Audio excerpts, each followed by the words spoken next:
Naturally, some critics see in the social about-face of Madame Verdurin proof of her freedom. We are lucky if they do not make use of this so-called freedom to rehabilitate Proust in the eyes of current thinkers, and to cleanse the novelist of the terrible suspicion of psychologism. Look, they say, Madame Verdurin is capable of abandoning her principles. This character, therefore, is certainly worthy of participating in an existential novel, and Proust, too, is a novelist of freedom. Obviously, these critics are making the same mistake as Jean Prévost when he mistook the political conversion of Madame de Rênal for a spontaneous gesture. If Madame Verdurin is spontaneous, then the enthusiastic collaborators are also, since they were fanatical nationalists only a short time before. In reality, no one is spontaneous. The laws of double mediation are at work in both cases.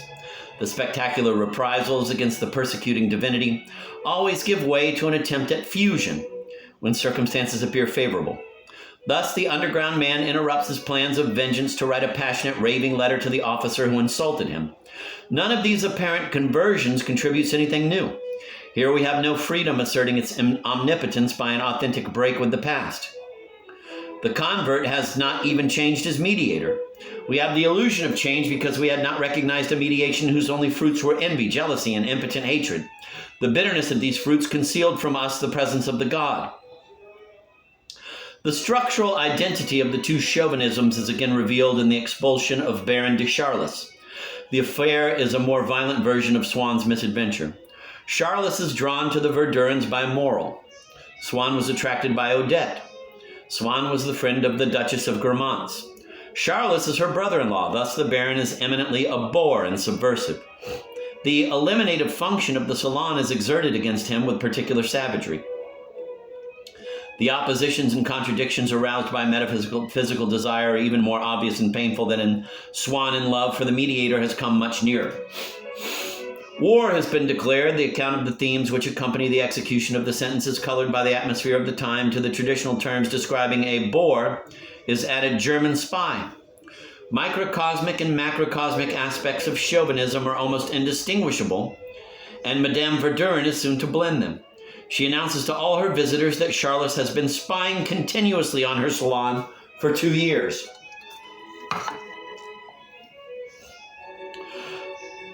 The sentence reveals very clearly the systematic distortion of the real by metaphysical desire and hatred. This distortion provides the subjective unity of perception. Our immediate thought is that the sentence fits the patroness too well to fit her object too, the Baron de Charlus. If we have to find the individual essence in an irreducible difference, the sentence cannot reveal the essence of Madame Verdurin without falsifying the essence of the Baron de Charlus. It cannot contain the mutually incompatible essences of both. Yet this is the miracle it accomplishes when she declares that Charlus has for 2 years been a spy in her salon. Madame Verdurin depicts herself, but she also depicts the Baron. Charlus is not, of course, a spy. The patroness exaggerates wildly, but she is very well aware of what she is doing. The barb pierces Charlus in the most vulnerable part of his being. Charlus is a terrible defeatist. He is not content to despise Allied propaganda in silence. He launches into subversive suggestions even in the streets. His Germanism chokes him.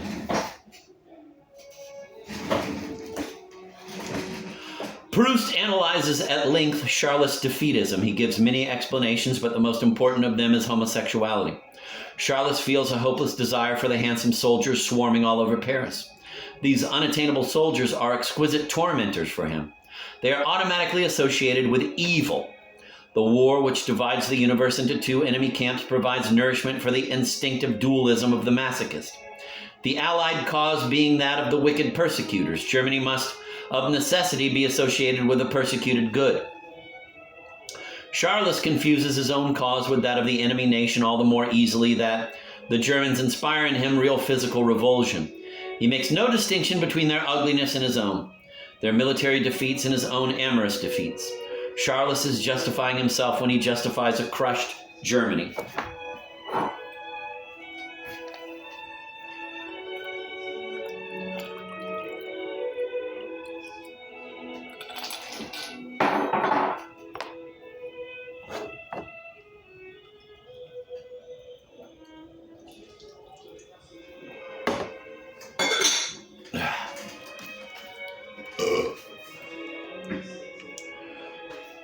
These feelings are essentially negative. His love for Germany is not nearly as strong as his hatred of the Allies. The frenzied attention he pays to chauvinism is that of the subject to the mediator. Charlotte's Weltanschauung is a perfect illustration of the masochistic scheme we described in the preceding chapter. The unity of Charlotte's existence becomes even more obvious if we explore his social life, an intermediary zone between his sexual life and his defeatist opinions. Charles is a gourmand. He is the object of an idolatrous cult in the salon of his sister-in-law, the Duchess of Gourmans. He never misses an opportunity, especially in front of his plebeian friends, of proclaiming the superiority of his background, but for him the Faubourg Saint-Germain has none of the fascination it holds for the bourgeois snobs. By definition, metaphysical desire is never aimed at an accessible object. Let me repeat that. By definition, metaphysical desire is never aimed at an accessible object. Thus, the Baron's desires are not drawn by the noble Faubourg, but by the lower riffraff. This descending snobism explains his passion for the debauched character Moral. The prestige of baseness with which Charles endows him extends to the whole Verdurin salon. The nobleman can scarcely distinguish his bourgeois hue from the more garish colors which are the normal background of his clandestine pleasures. Chauvinist, immoral, and bourgeois.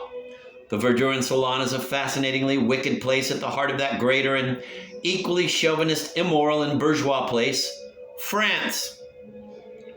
The Verdurin salon offers a refuge for the seductive moral. France at war is full of proud officers. The Baron feels no more, quote, at home, end of quote, in the Verdurin salon than he does in chauvinist France. But he lives in France and his desire draws him to the Verdurin salon. The Gourmand salon, aristocratic and insipidly virtuous, plays in the Baron's social system a role similar to that of the beloved but distant Germany in his political system. Love, social life, and war are the three circles of this existence, which is perfectly unified, or rather perfectly double in its contradiction. All levels correspond and verify the obsessive logic of the Baron. Thus, the counterpart of Madame Verdurin's chauvinist obsession is the anti-chauvinist obsession of Charles.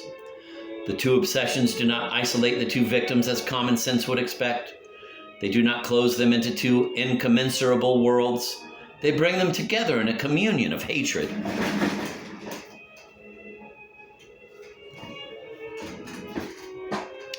These two existences combine the same elements but organize them inversely.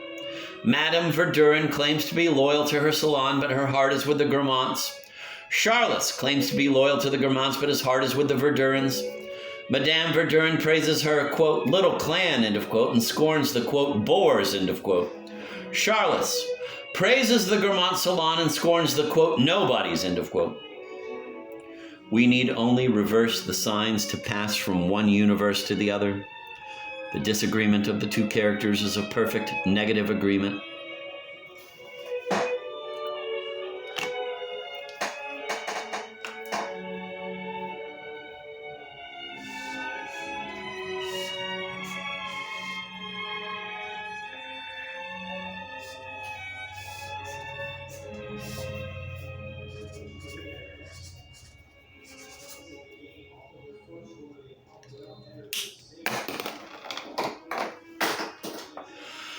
I'm going to reread that paragraph. These two existences combine the same elements but organize them inversely. Madame Verdurin claims to be loyal to her salon, but her heart is with the Gourmands. Charles claims to be loyal to the Gourmands, but his heart is with the Verdurins.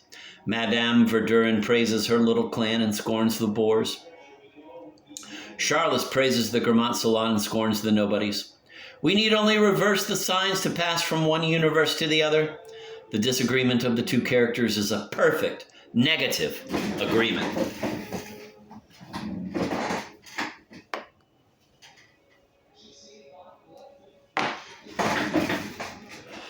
This symmetry enables Madame Verdurin to give grotesque but striking expression to the truth about herself and about the Baron in a single sentence.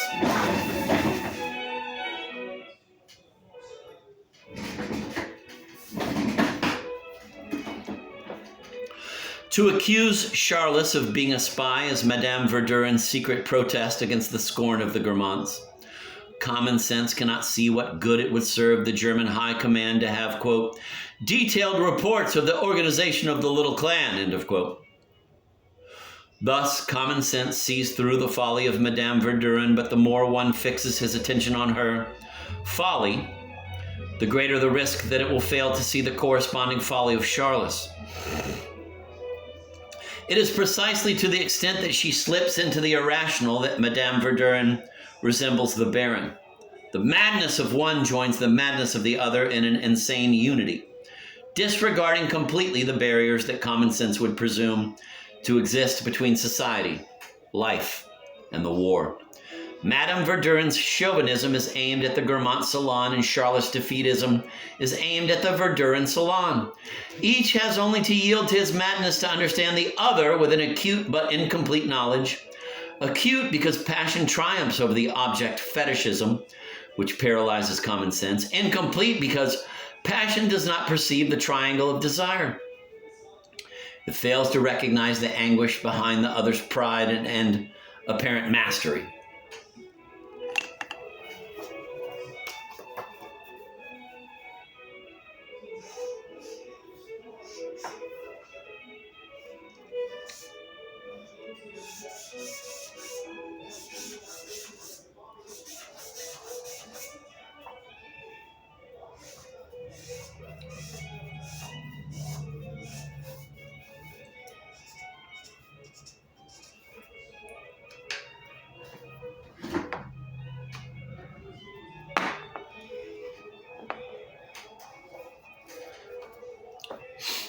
In a one-sentence reference of Madame Verdurin to Charlotte's, quote, spying, end of quote, Proust lets us glimpse the complexity of the bonds hatred can weave between two individuals. Madame Verdurin's words reveal both understanding and blindness, a subtle truth and a glaring lie. They are as rich in associations and implications as, they are as rich in associations and implications of all kinds as a line of Mallarmé. But the novelist is not inventing anything. His genius draws directly on an intersubjective truth, which is almost completely unknown to the psychological and philosophical systems of our time.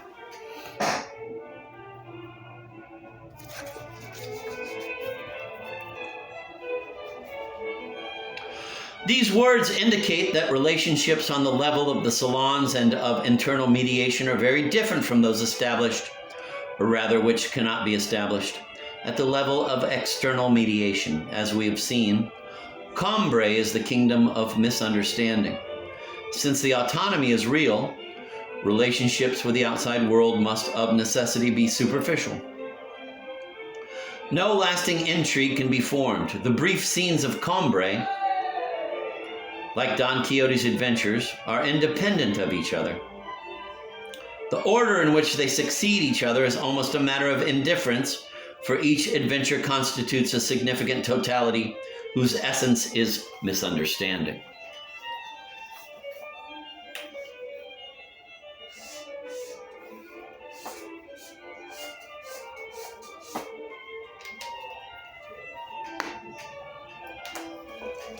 Communication would seem to be even more impossible on the level of internal mediation, since individuals and salons clash with each other even more violently. As the differences become more acute, any relationship would seem to become impossible in the small worlds which are more and more closed to each other. The aim of all romantic writers is to convince us of precisely this. Romanticism seeks that which is irreducibly ours and that which opposes us most violently to others.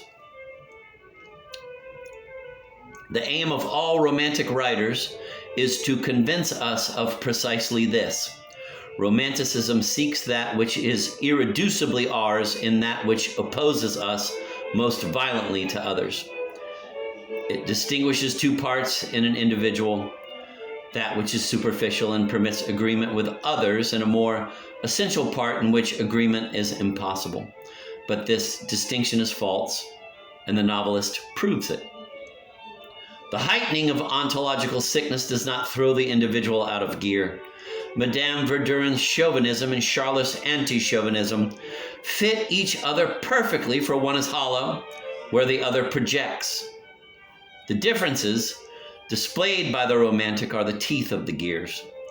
They and they alone cause the machine to turn, and they give birth to a novelistic world which did not exist before.